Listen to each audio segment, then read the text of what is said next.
on the schedule. Whoops, not that day. We have today listed as basically this catch-up day or review.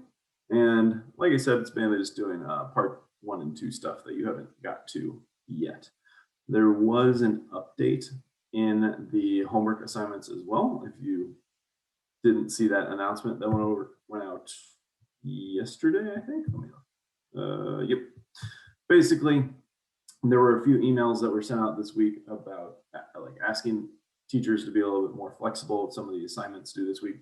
And so we just took the only 2 assignments that were due this week and reopened them up until Sunday. So if you haven't done those yet, you do have some additional time to work on those. Okay, so what were we up to last time? So last time we started talking about part 2, which was on this tab here.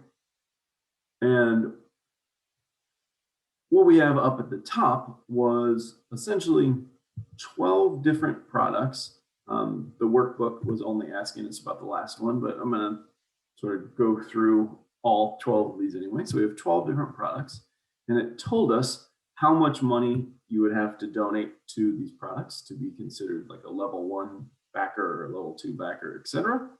And it also told us how many people there were at these levels.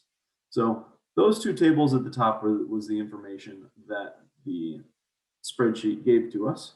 And one of the first questions that the workbook asked us to do with this information up here was to look at those backers up in the top right corner and essentially translate them into percentages. So if we want to have percentages, one of the first things we need to compute is the total number of backers at each of those products. So for example, for this first one, we would add up these 5, but just make sure when you're doing these formulas, you want to highlight all of these cells. Otherwise, it doesn't drag, because some of the rows below this one are obviously wider.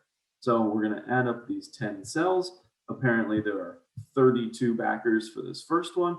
And then in order to get percentages, we would say, okay, well, 2 out of 32 is 6%-ish. And that's how we get these percentages that they're asking for in the first question. Specifically, they were asking for these 5 for the 12th product.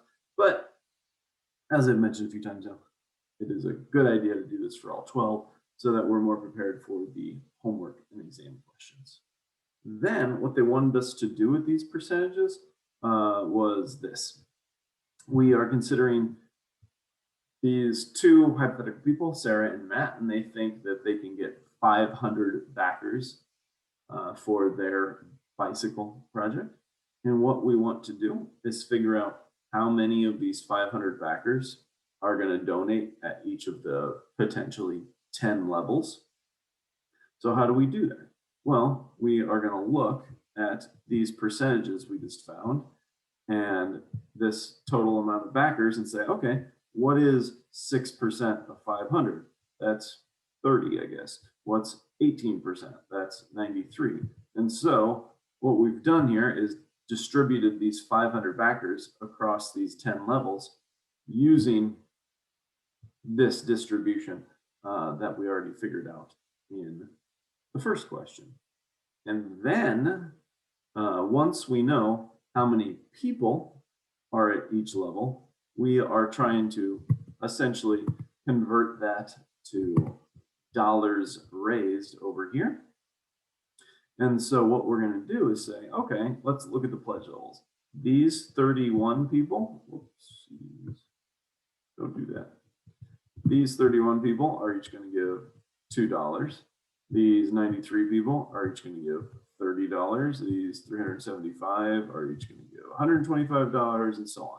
And so if we combine all that information and add them up, we can see how much money is raised. And once again, the book is only asking about this number, but you might as well do it for all 12. But that's the number you should be getting in your work if you're doing it for part 12. Likewise with the other ones. And this is essentially the only aspect of this table that's a calculator. I can change this to any number of backers, and the number of people at each level update, and the amount of money I raise updates. Then follow-up question, they wanted us to create a graph for this particular product. And what's going on in this graph is, instead of just having 500 backers, we are going to have anywhere from 0 to 2,000 backers. And so you can build this using what if analysis data table. We haven't done it in a while, but that's how we typically made these graphs before, and figure out how much money would be raised if we have somewhere between 0 and 2,000 backers. That produces this line. Since it's a line, we can compute the slope using like rise over run with any of this stuff over here. And actually, because one of the points is 0, 0, it's extremely easy to figure out the slope of that line.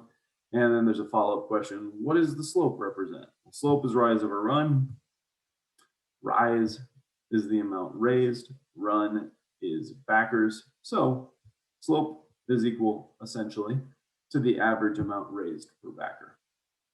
And then I just want to point out that because this is a data table, I mean, I have this weird blank cell at the top here, and then this guy just references the spot in your calculator that's generating the rest of the math. I just want to point out, if you do want one of those other graphs, you can just change the location of this guy, and then all these numbers update.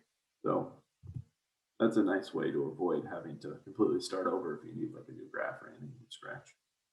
Okay, then this stuff is the one question we haven't talked about last time. This is the last question in part 2. What they're asking is 3 different things. So let's talk about that really quick. They're asking about the original amount of backers. So ignore Sarah and Matt just for 1 second. We'll come back to them. We're saying, hey, look at these original number of people. There's like 32 people here, at least in the top row. We have over here how much money was actually raised, but that's not what they're asking. They're asking if these original backers donated at exactly these levels, how much money would that be? And the reason why they're asking this is because we don't actually know that. Like these 6 people, we know they gave at least $30, but some could have given $40, some could have given $50. We don't actually know how much they donated. We're going to assume they gave these exact amounts, and then figure out that number. So that would be the total pledged amount if they gave exactly the pledged level amounts, or the minimum amounts possible to be a level 2 backer and the minimum amount possible to be a level 4 backer. And what we're going to do is, once we compute that number, we're going to compare it to the original pledged amount in column G. So this guy over here, all I did was copy it. So this is what they would have raised if everyone gave the minimum, but that is what was actually raised. As we can see here, there's a discrepancy. And then the next question is, oh, okay, well, clearly they on average gave slightly more than the minimum to like be a level 3 person. And so they want to know what percent more on average did they do. And so all we're doing is figuring out the percent change between these 2 numbers. In this case, for instance, this right number on the right is about 6% larger than the number on the left. And then the last question in 6C says, take these percentages that we got from using the original backers and put them down in like your Sarah and Matt calculator. And what we're going to say is this. So when we have these 500 backers and we figured out, okay, for the first project that resulted in like $49,000. Well, what if everyone gave 6% more, where this 6% is coming from the previous question? Well, so in other words, they want you to take this number, increase it by 6%. And apparently if we take that number, increase it by 6%, we get that number over here. And this is what they're looking for in 6C. So that would be the last question. And then this is essentially an extension of this calculator we have on these two guys. So there might be some questions about that one as well.